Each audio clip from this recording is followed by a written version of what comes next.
Hi everyone, we are absolutely delighted that you found the time to tune in.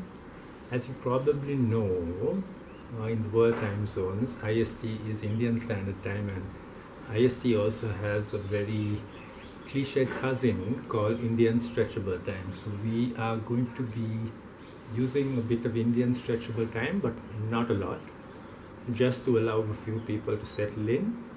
So if you would bear with us for another 3 minutes, we would be just opening this time for people to settle in, and we're really excited to share and invite you also into the work in monthly. We'll be taking some deep dives and actually spending a bit of time also on documented footage in monthly over the last few years, and alongside this some lively discussion which we hope will be meaningful for you. Thank you and see you in 2 minutes.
Hi, everyone. Greetings to everybody who's here and the panelists who are going to be a part of the discussion. Colorful faces and oh, hi. Hi to everyone. Okay. Anyways, so I'm going to be starting by introducing the panelists here. I'm going to start first with Stephen Phillip. He's basically from Sri Lanka, but he's stationed at Matli, Uttarkashi in the Himalayas. And he has had this hits and misses on what he wants to do apparently in where he was. And I think he started getting into interested in therapy and arts and music, and he's gone through a bit of music therapy training in a medical setup, but his regular work has been in the community where he is. And he is the founder of Grapefruit Music, which we'll be talking a further little bit further on today, and he'll be explaining as to about his experiences and um, what is the future of grapefruit music. Next, I would come down to Kelsey. Kelsey Schroeder is from South Africa. She is a clinical internship trainer, sorry, and she has also finished her bachelor's in from then, and she is doing quite a lot of work with psychiatric facilities. And she seems to have a lot of interest in community work, and so she's quite interested in the discussion that we'll have today, and I'm hoping to hear a lot more interesting information from her. And next I'm going to come to Varun. Uh, he he looks pretty funny. He's going to make. I've had to keep myself quiet without laughing at him. Okay, so Varun is basically from Karnataka, but he has had his training in sound engineering, and he has his own music production and has been in that for basically for many years before he came into sonic training and into sound healing. And he has got some really interesting things he can add to the work that we're going to be talking about, um, and some very technical details also, I hope, on the Indian systems of healing and stuff. And then Sahitya has just completed her postgraduate diploma in music therapy, and she's had some experiences working at Matli, as well as she has some basic training as well in the medical setup. I'm hoping that she'll be able to throw a bit of light on different areas of work in music therapy in her own way of understanding and having worked in different areas of populations as well. And last but not least, it's me. I'm Bhuvneshwari. I am from Tamil Nadu, but I'm working in Pondicherry in a medical university. I have done my master's, and I'm right now doing my PhD, and it's on checking on the hormonal levels for lactation. So yeah, there is not much into community work, but yeah, I have a bit of experiences doing community work. So yeah, I hope I'll be able to also give you some instances how I can um, explain as to what and how we can bring the panel discussion forward. All right, so okay, so I'd like to have some perspectives from Stephen on the work that he has done in Martley all these years, and throw a little bit light as to why and how and what really happened all these years and what was the interest.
Oh, nice.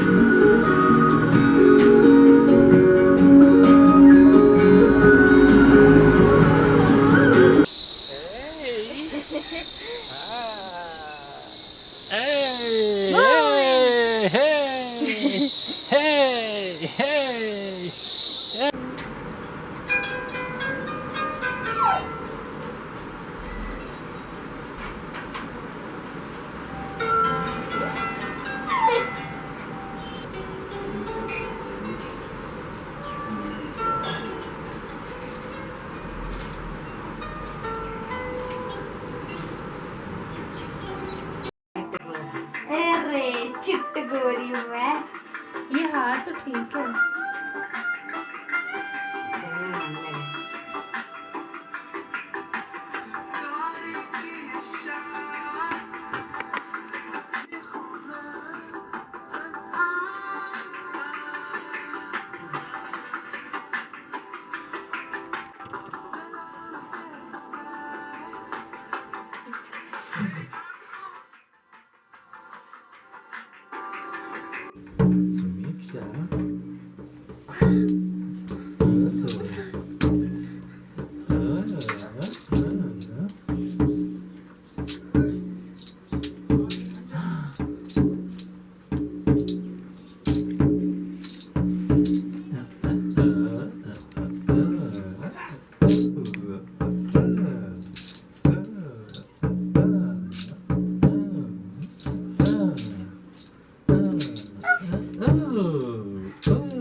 Thanks, Buona, for the introductions, and also a warm welcome to everybody who's tuning in today.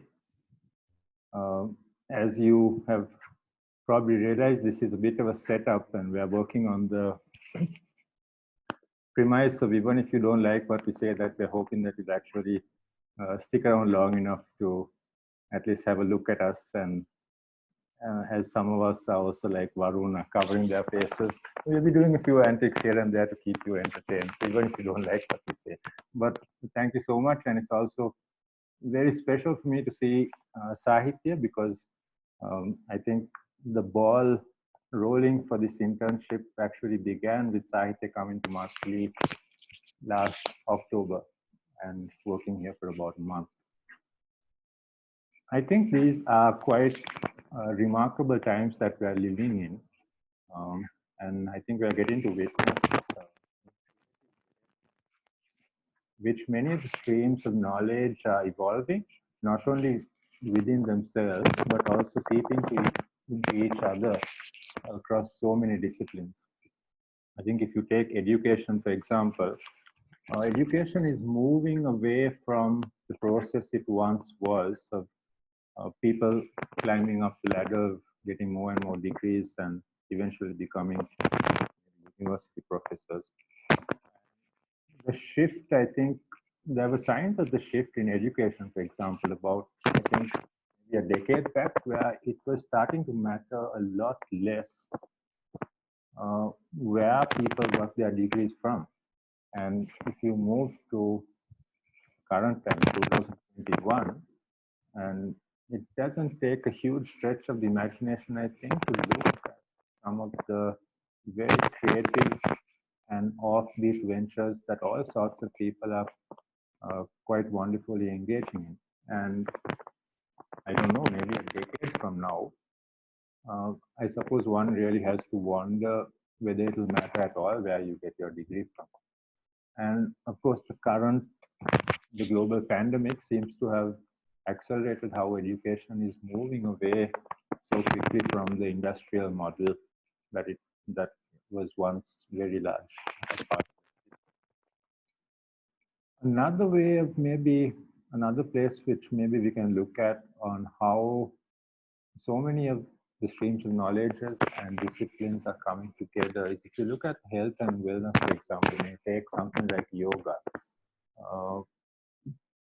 A student of yoga no longer simply disappears into the forest by themselves to join some elite community. Maybe some of them do that, but by and large, even people who are students and teachers and practitioners within the health and well-being modalities, they are becoming very important parts of the communities that they are part of. And I think more often than not, they are part of cultural movements whose concerns are no longer within their own discipline, but it's also environmental and societal and economic, spiritual, and etc., etc. I think the creative art therapies are so interesting in this way, and I don't know how this will sound to the rest of the panelists, but the creative art therapies, for me at least, are almost like a very exciting polyamorous marriage, where different disciplines are just mating off with each other, and there are these really very interesting offsprings coming out of it. And I think very specifically, one example we can take is the way some of the Western neuroscientific models are now pairing off with the traditional healing practices from different parts of the world. Speaking as somebody who's a music therapist, I think we can see the same thing here, where I think 50 years ago, or when music therapy was starting to become an accepted discipline, it was at that point largely a social science. But then when you come to the 90s, you see this very significant shift with all research coming in around music and the brain functions. And so then there's a move from the social sciences to music therapy, also broadening its scope to becoming very much a part of the neurosciences. And then almost immediately after that, you have the music therapy as a social science, as a neuroscience, and then you have this very very eclectic and very difficult and maybe even elusive to define uh, part of music therapy, which is community music therapy. And I think for somebody like me who's been working in monthly, I think it's so interesting in a setting like this where the context matters so much, that it's clear enough to see that not just in the environment, but sometimes within a single session, all three of these different models are operating: the social science, the neuroscience, and the community music therapy. So just to maybe bring this to the point of my own work in Matli, I didn't come to Matli initially as a music therapist. I came to Matli as an English teacher, and given the setting, it's quite rural. It's a Himalayan village. English was at best a third language, and what I discovered teaching very fast is that the arts are a wonderful way to be employed in education because they fill in those gaps when you're working with people who maybe perhaps the language isn't their first language of choice. And music specifically is great. I think so many of us know that if you sing something out, it's much easier to kind of remember that rather than reading it out of a book and trying to mug up the whole thing.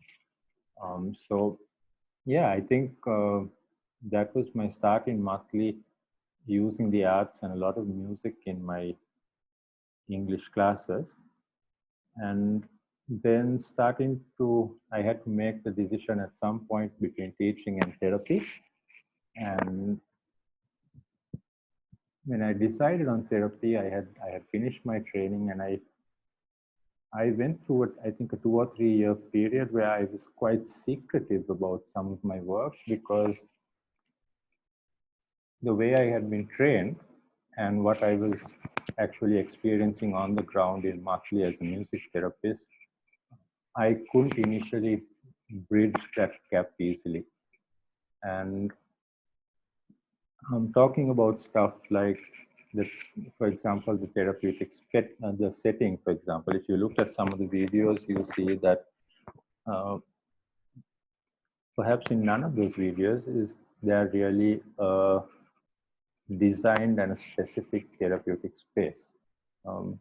Or even if you look at the client and the therapist relationship in several of these videos, you see that there's more than just a client and a therapist within the setting. There are other people participating within the setting. And so I was really struggling with these things that I was which I had been taught about the value of therapeutic space, that sacred relationship between the therapist and the client. I think one of the things that has really helped me is starting to work together with different types of people and gaining larger perspectives. And now it's really exciting for me, the place where I am, to be able to understand that community music therapy does have space for all these divergences from what would be the conventional practices.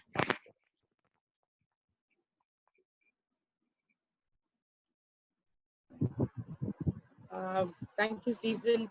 That was very interesting to listen to you and the perspectives that you have about your work, and the understanding of how you need to take this and what really happened for you to be in this space. I'd like to move on from here uh, and to understand another global perspective from Kelsey, who's from South Africa. Could you talk about your perspective of music therapy work and your understanding of how things are in South Africa, and anything else that you could add. Sure. That's a very good question. Hi, everyone. It seems like we lost Baron, but I'll just continue and maybe he'll jump on again. Yeah, no, that's a very good question. I think if I reflect a bit, I can definitely see similarities between the work happening in South Africa at the moment, some of the music therapy work, and the work happening in Mali, just in terms of the context and the approach and the limited resources. I mean, if I think about a lot of the music therapy work in South Africa at the moment, we don't at the moment have any public sector posts for music therapists. So when you graduate, you don't go out, you don't have your clear-cut job waiting for you. So what do? We have to advocate and we have to create our own opportunities. And a lot of these opportunities happen within community settings. So you tap into your existing resources, for example, working in at an NGO in community work. And I think for in South Africa, this is just my thinking around the community music therapy model and the conventional model. I think the two are very much intertwined, just because we really don't have the resources to do a very conventional music therapy approach in hospitals. So even with the very basic therapy session, for example, having a therapy space, you won't really find that. You create your own space. And I think, I mean, Stephen, you can comment as well, but you know the context in Maki very well.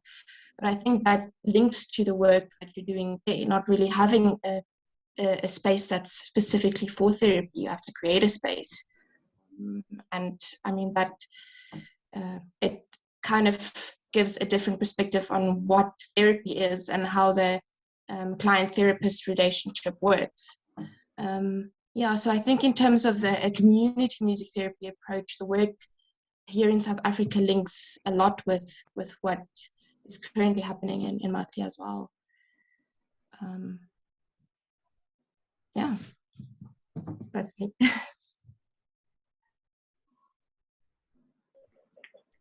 Thank you for continuing. I know I missed a little bit, but I'm aware of what you were speaking of. Shall I jump in? Yeah.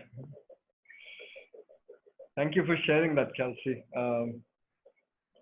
I would just like to switch gears and bring it to the context that Bhuvana is working in a very Indian clinical setup. Well, that when I say these three words together, it paints quite a picture for a lot of us who've been in such a situation. So I would like for you to reflect on what it means for you to operate as a music therapist in a clinical setup, challenges, positives. What comes to mind when you think of it in this context? Thank you. That's quite a bit that I can talk about, but I hope I have enough time. But I'm going to try and explain as much as possible how it is working in a medical setup.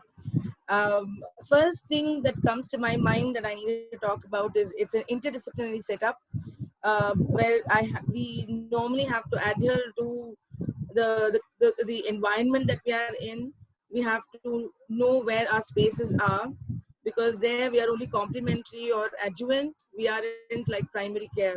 So it would always be at the jurisdiction of the clinical or the clinician or the physician if they want us or not. And most often they're not. I think if I wanted to say that one thing, I think I've been very lucky because the hospital and that I work in is a part of a university, and in whole of the country, this was one university which actually opened up the space for music therapists to work in different populations. But yet the work still has to happen around the clinicians. So how and we try to make it more structured. I don't know if the Indian context would mostly be the intervention or the musical part of it, but I think we have um, um, how do we say, we have a, uh combination of taking concepts from the Western ways of using music therapy. For example, the theories, the techniques, the definitions are all taken from what has already been created and defined in the last 70 years. But what we have here with us is a huge amount of traditional healing practices, which we are trying to bring in again from the point of evidence base. So I think the one positive thing that I have from my perspective is that one hospital is giving me that opportunity. But again, it's all dependent on who allows me to work and how much I need to keep creating an awareness in every population that I work in every clinical area I work in, for the patient to accept that I need to do, because we don't get patients coming to our department. It's very rare. So when we go, it is always us going and talking to the patients. It's always like we have to go and we have to introduce ourselves. But I think that's where I think there is this one connection I find, that if it is in community, then I don't think the community is coming to you, we actually go to them. So sorry about that. Yeah. uh, yeah. So I think, there's some relatable things, but not exactly. I think there is some amount of freedom when you get into the community work, but there is a lot of restrictions when you have to work in the hospitals. You have to be able to explain the technical details. You should be able to understand the diagnosis that you're going to. You can't look like I don't know what I'm doing, because it's already like they don't take us. They don't think it's important yet. So they don't think that music is really needed. So unless they actually see it, experience it, and see the patients are cooperative, or they see that the anxiety or the BP levels have reduced, or if they see that a patient with disorders of consciousness who has just had a surgery, in about 10 days is able to move his limbs or smile, unless we show a lot of evidence, it becomes very difficult for us to work. So I think evidence is very important. So we have to focus a lot on training, education, documentation, assessment, knowing how to work with an interdisciplinary setup. So these are some very major things that works in a medical setup and in a university level. Uh, but my understanding of getting into the community is also that I see there's a lot of connections, but probably if we look at it in different ways, there are different layers to it, is what I understand. Because I've also had experiences working with different communities. For example, working with transgender communities or with geriatric communities, where we have to go there and we have to create this relationship with them, right? The moment they have the trust of us, trust on us, then things start happening on its own. We don't have to do much of, we're not doing the same with the doctors in the hospital, where we constantly have to prove ourselves. But in the community, I think once they trust us, they would take you as your own. So I think that's one part I find is the difference between working in a medical setup and in a community setup. So I think I have like probably answered the question that you asked me, and this I believe because of the experience I've had. So yeah. All right. So yeah, Varun, sorry. Sorry, just to wrap that up, it definitely paints a picture. You gave us a very good spectrum of what happens in this context. So thank you. Thank you. All right, but you know what? I'm going to bring in Sahitya at this point of time, because like I did like initially say that she had had some experience. I think even before she came into taking training into the medical setup, she had her experiences in Matli as well, and I think she's also had like been to Swaram where Varun is and had a couple of experiences there. So I would like to see what Sahitya has to say about all these different experiences that she has had. Yeah, so I think my initial introduction to music therapy, if I would put it in a box that way, my first experience was in Matli along with Stephen. And I've actually prepared a short video that we can all watch, which walks us through the patient work that I did for over the 5 weeks there. And after my month's internship there, I also spent 6 months in the hospital where Bhuvna ma'am also works. So I think when ma'am was speaking as well, one of the main things that I feel I can very distinctly compare, and there's a very clear difference in the work that happens in the hospital and the work that I was exposed to in Martley, is the very concept of interdisciplinary setup for that matter. So like we said, in the hospital we need to work with an entire team. You have to have a referral, you need to have a doctor, you have a nurse, you have like about 10 people working probably with that one same patient. However, in Martley, with this particular patient as well, whose video you would be seeing, the therapist itself would end up playing the role of so many other clinicians who, if there were a hospital in Martley, the patient would have had those many resources for that matter. So that is something that I could very clearly distinguish between the two. So even in the video, I'll just give you a brief introduction to how it would, how it pans out, and the video will speak for itself. You would see me working with the patient with certain simple massage techniques and very simple finger movement warm-ups, which you could actually say might be overlapping with certain physiotherapy techniques for that matter. But these are things that we as music therapists do have to do in such areas of community work to prepare the patient for maybe the musical intervention itself.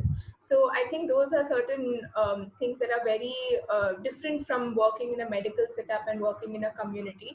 And apart from that, definitely the entire space of creating a therapeutic area for the patient, we are working right in her courtyard, you know, like it's just outside her room, and it's a two room house, and we're just working right outside. Her granddaughter is cooking on her chula very nearby. So you'll see how the entire setting of working in a place like Martley looks like as well through the video. And towards the end of the video, I've also put down 2 pictures of patients I work with in the hospital. So you'll be able to see a very drastic difference in the entire clinical setup, with like a proper bed, and you have like certain hospital equipments and medical equipments that are tied down with the patient and things like that. So I think we'll play the video now, and that would bring out a very clear difference in how the work happens in Martley and the community exposure that I was also lucky to have.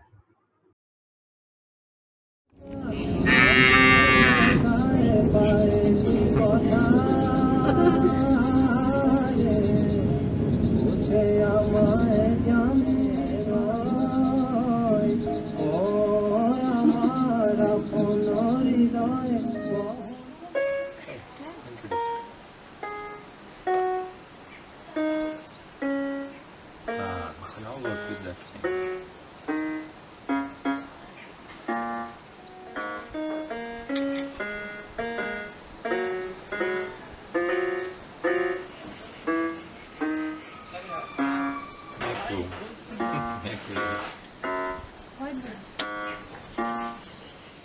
बताइए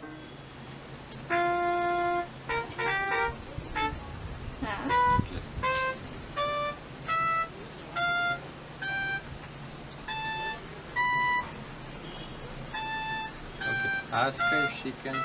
दो एक दो एक दो एक दो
Tahiti, thank you so much for that video.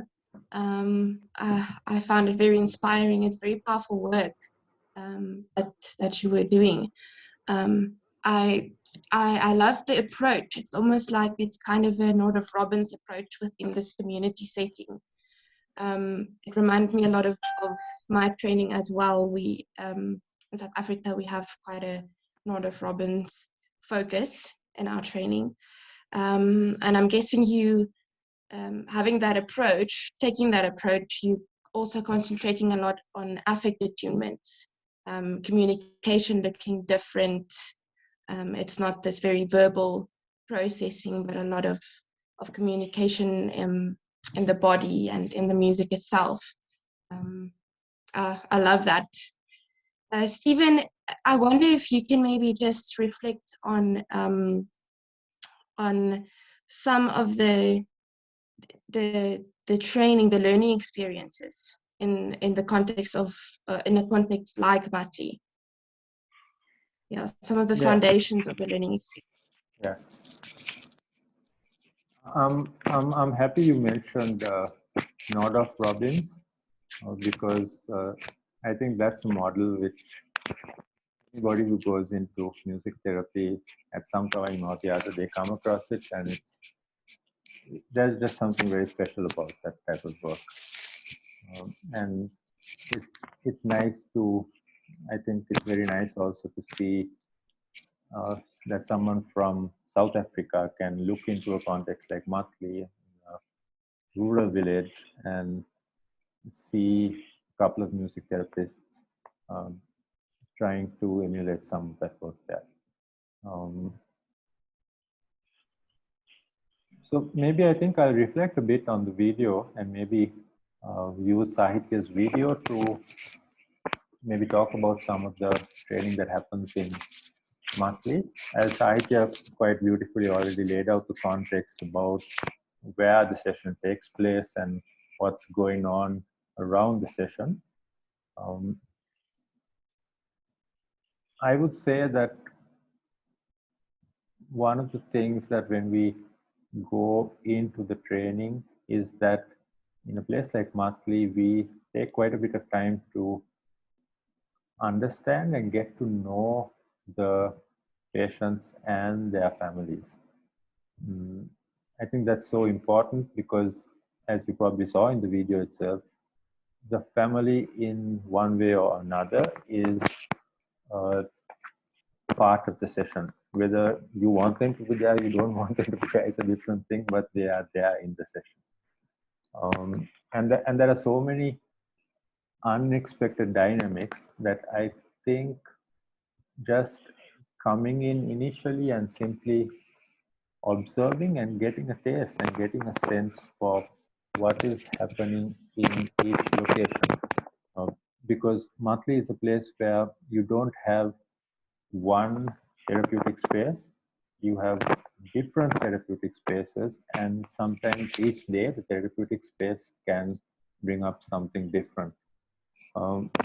There is a very funny memory which I would probably share here. It's not part of Sahitya's video, but I think this is also on video. Maybe sometimes Sahitya will share with us sometime later. With this same client, Uma Devi, we were going through a session, and then there was a huge commotion outside the house, and it turned out that Uma Devi's grandson had, I think, one of the neighbors who was a girl about his age. These are probably teenagers. The grandson and the girl had a bit of something which looked like a physical fight, and so during the session is being recorded, but just outside the window you have this cacophony of a teenage girl and a teenage boy trying to, and the boy trying to complain something along the lines of, "Why did you hit me?" So like quite funny, but so those are probably stuff that you would not get, for example, in maybe a traditional setting.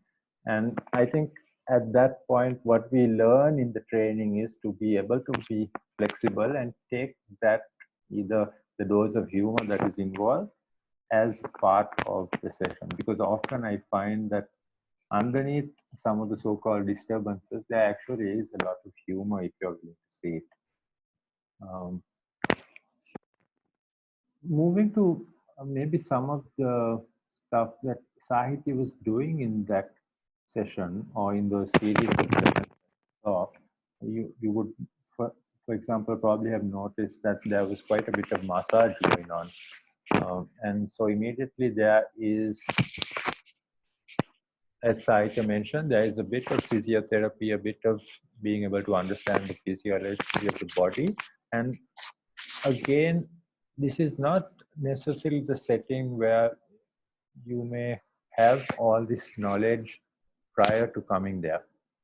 You often turn up at the place, and then the client or the context and the community informs you non-verbally with what you need to be prepared to do.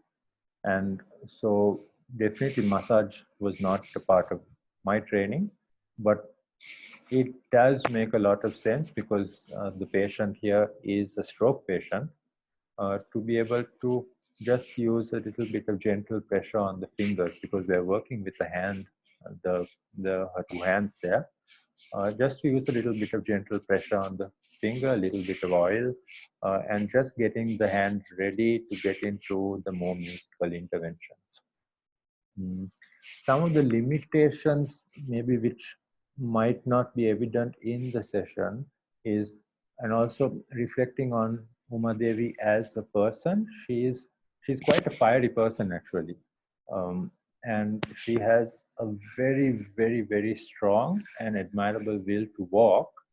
And often it is very heartbreaking for me to know how to tell her that we may not be in a setting which might, for at least for the near future, support her being able to walk, working on her walking, because outside her house is this path which is very rocky, and whereas if you were working in a more conventional setting, you would probably have a flat floor, which is more conducive for somebody who might want to use a walker and then be accompanied by music to work on their gait training.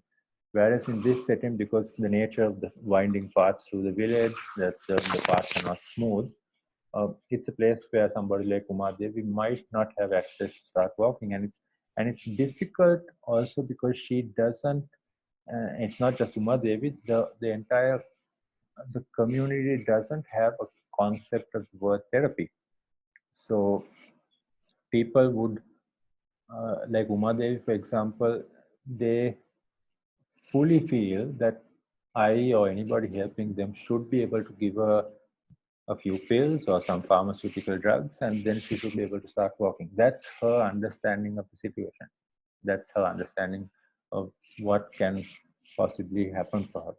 So I think while you're also working with the patients, given that therapy is not, as a word, something within their understanding, there's also a heavy leaning towards the relationship that you have with this person, the amount of time, because you cannot, I think, forever go on saying, you don't want to be discouraging. And I think it's your presence that when you keep coming regularly into settings like this, where you turn up every week, and you become almost part of the family, which, and I would mention again that Sahitya did something very interesting in her work with this family, where apart from the therapy she did with them, she also, I think, went once or twice a week during her entire stay here and taught English to the granddaughter.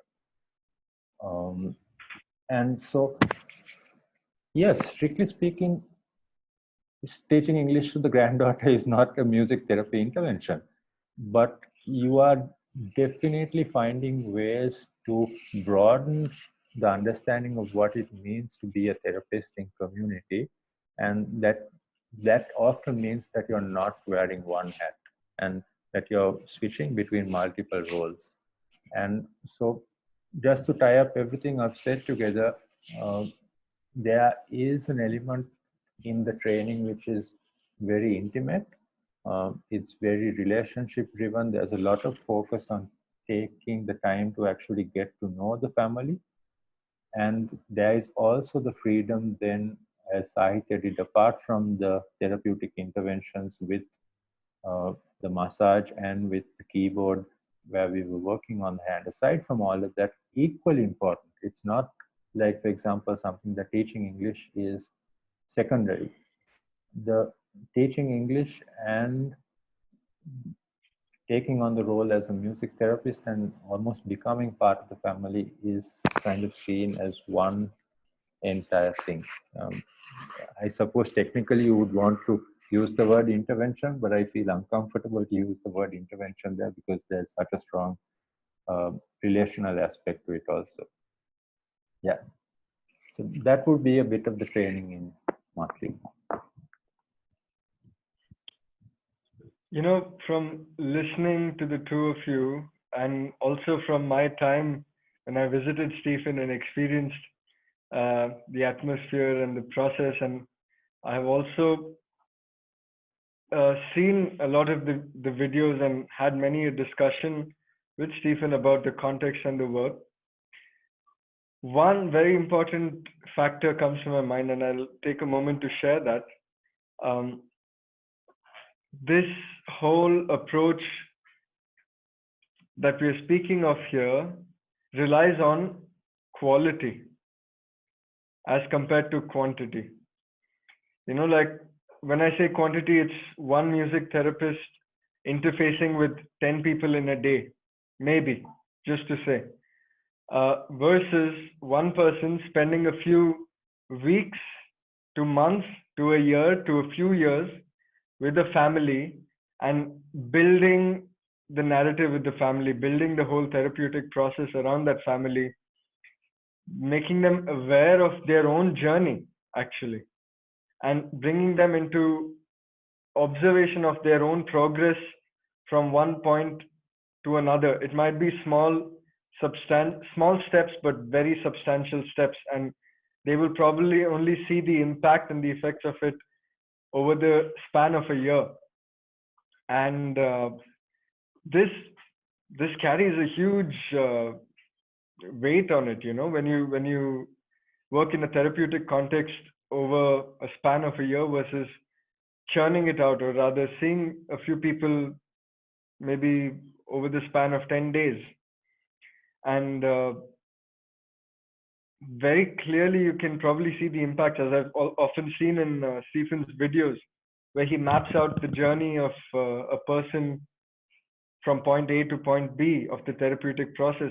It's very clear that this sort of an application of the therapeutic context in a ecological sense, so to say, where the family is seen, the community context is seen, everything that's going on for the family is integrated into the therapeutic process. And speaking of integration, I think that's also tying it up with the multidisciplinary approach of what we're trying to do here, that often our skills in another modality might come in handy as compared to just the in the box music therapy ideas that we might carry with ourselves.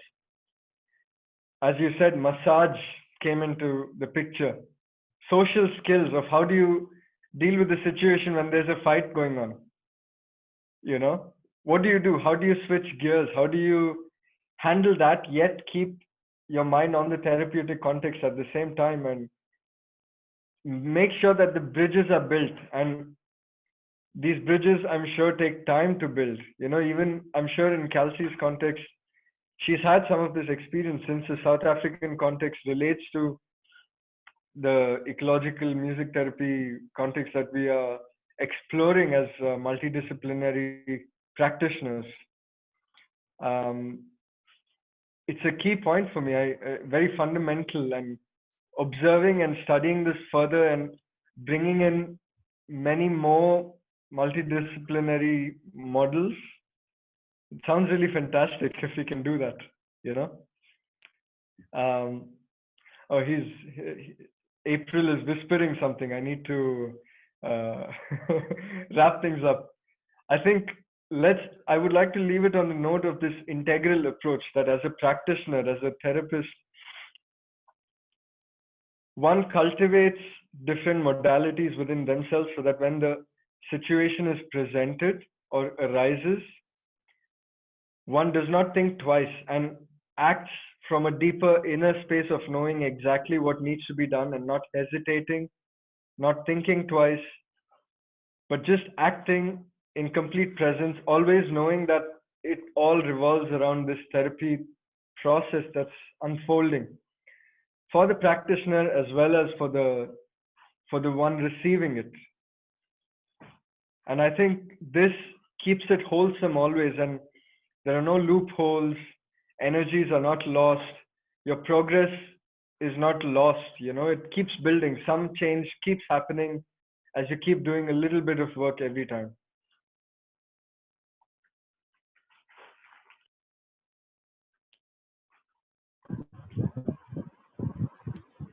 Thank you, Varun. That was really nice of you to have wrapped up everything and come down to the ecological and the integral part that we're talking, that we're looking at as in community work. And it was really nice today to hear from all of you, and for me to be able to talk about the different experiences and what we're all doing in our own different planes or in different places as therapists, or in our own spaces as we learn and as we work and train and look forward to doing more and discussing. I think that's the best part of all of this, is that we all get to do things together. Well, now we have actually, all of us are in therapy, right? We're all in therapeutic spaces. So we are all constantly thinking of mental health, whether it is stroke or whether it is children with special needs, or it is depression, or just normal people in this pandemic who are going through huge issues that's happening with them, people dying around us. Mental health has become one of the most important things that we all need to be thinking about. But I think that's also an integral part of what we're doing as our daily practice as well. But now this is a time when we are all talking about mental health. Normal people, people who are going to work, who don't have work, who are losing their loved ones, not able to meet their ones. I think the last 1 week we have heard of orphans coming out in hundreds because their parents are no more, and that's really crazy for us, I think.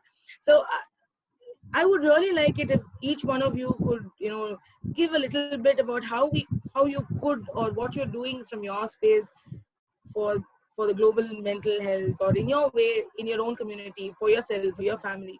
How do you think we are all part of it? So I'd like to start with, say, Kelsey.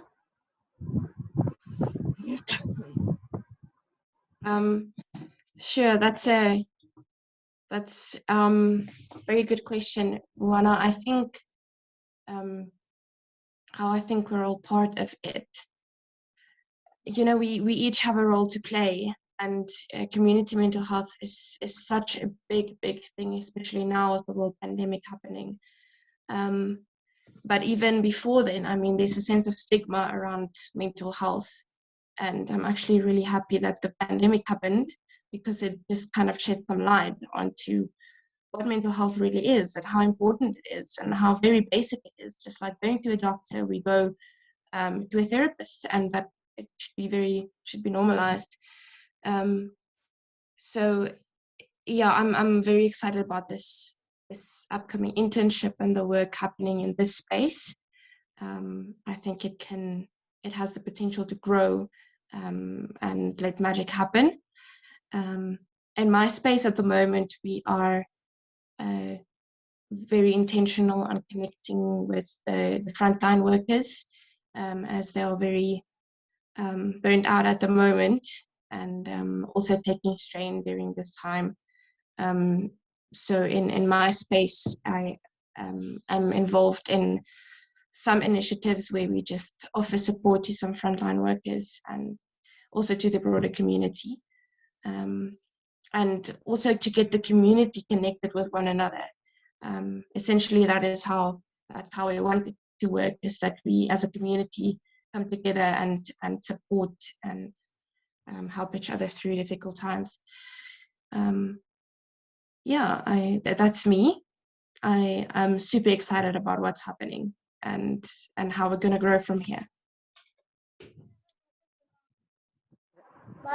Thank you, Kelsey. That was really interesting to hear. Stephen, would you like to share something from your side?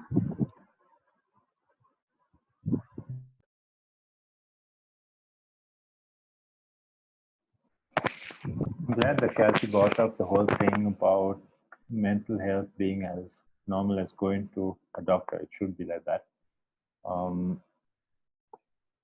I think where I am at the moment,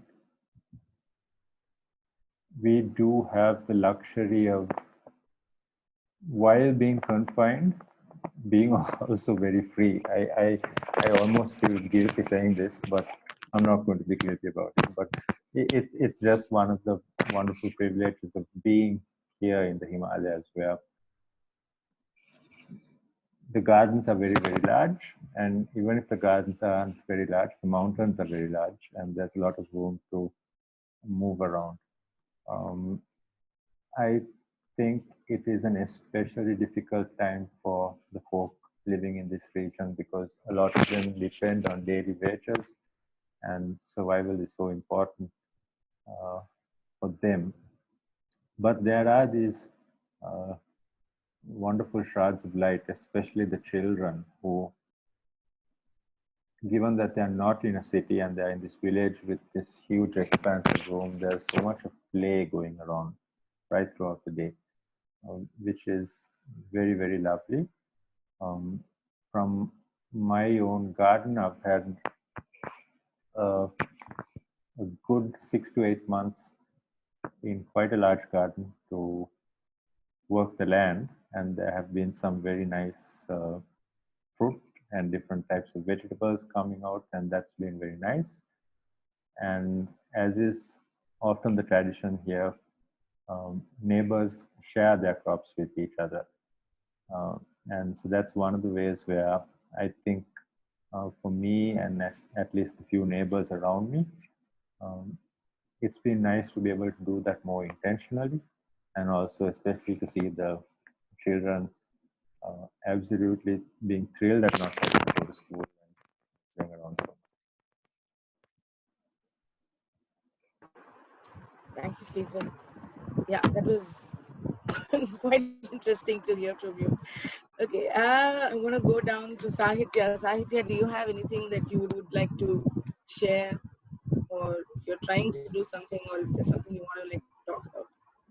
Yeah, I think while Stephen was mentioning about the daily wages and how affected that entire community could feel, I feel as mental health itself in maybe a country like India is still something, unfortunately, is accessible to most of the privileged people. So I really wish we start moving more and more into the roots of the community. And it's something that, as Kelsey also mentioned, it's something as important as it is for us to maybe go for a regular checkup for a doctor. And it really needs to come down through the entire classes and the entire society in our country itself, if I speak for India specifically. And I've been involved with a little bit of relief work for migrant workers. So I think even that simple communication and just talking what they've been going through, for that matter, for the past 1 year, itself is a form of just releasing their emotions, their anger, or their distress, and whatever it is that they're feeling. Just it's so important to at least have that space and just give them that opportunity to communicate. So I really wish these are also things that we as an entire society start taking into account, and we as individuals can start really acting upon. So yeah, and I think for myself, I just try to maybe keep some quiet time for myself every day, and try to unwind and not get to and just be thankful for all the good things that are around us. So yeah. Thank you, Sahitya. I think she touched upon a lot about awareness and self-care together in one in just the gist of it. Varun, can I have your share of? Yes. I just heard a very funny story. One of these because it's lockdown kind of stories. So there's a local shop here, and it's lockdown, of course, and nobody is allowed to keep it open. So apparently, you hang around the shop very discreetly and you don't tell anyone. But when your order is ready in a basket, they slightly slide the door open and slide a basket right out. Yeah, they just zoom it out and it might have like two things or like a bag of chips, like essential goods, it's hilarious and people take it and run away before the cops come. So it's all paid for. And the reason I mention this is because people are looking out for each other, basically. Beyond beyond the restrictions that come in place, and you find that you come into an isolation of some sort because you don't understand the rule that's hovering around all of us, and what do you do with it? Like, what does it really mean to stay at home? Nobody cares about. I mean, when they make those rules, they don't know what's happening inside the house, inside each person's being. Nobody has a clue, but these rules are in place. But I think that's the important thing, that the community comes through your connections, um, through your interactions in interesting and creative ways, so to say, and looking out for each other. Huge part of mental health, that you know that you're not alone through this isolation, that you reach out, you have a source, you have people to relate to, speak with.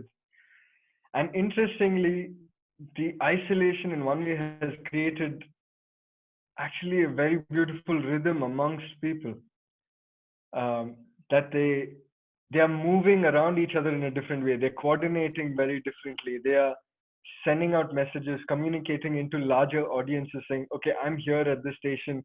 I can bring so much food to this setup," and all of this amazing communication is going on. I work at a farm uh, for about 5 hours in the morning, and it's amazing to see how the vegetables are moved on these harvest days. It's just distributed so that the community is covered with vegetables and food and supplies, and it's a full operation every morning. Um, and speaking of rhythms, I think it's essential that through this process, it's seeming like there's a new community rhythm arising. It might not be a musical rhythm, but there's a rhythm in the feeling, in how people see and relate to each other, rhythm in movement, and just rhythm in how they behave. Just knowing that, okay, you can only be out for maybe 1 or 2 hours. It's somehow seemingly much more efficient, those 2 hours, that they go out, all your work is done, basically. And you're not stretching it out all over the day, and you have so much more time. People are discovering hobbies, passions. They are, while people are struggling with certain challenges, they're also facing their challenges, because all you have to do is sit with yourself at this moment. You observe what's going on, and there's no escaping in some situations. And with a little guidance and a little help, people are able to transform these in their little caves and hideouts and bungalows and mansions and huts and the whole spectrum. In one way or the other, we're all working through something, working for something, and waiting to see each other again.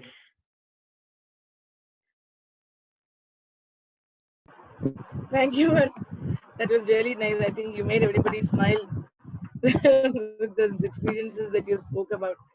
Well, I think just to end this, I think just the panel here, the idea of just being colorful, just bringing smiles to people's faces, I think it may not get their problem solved, but it would help them to at least get over that point of time.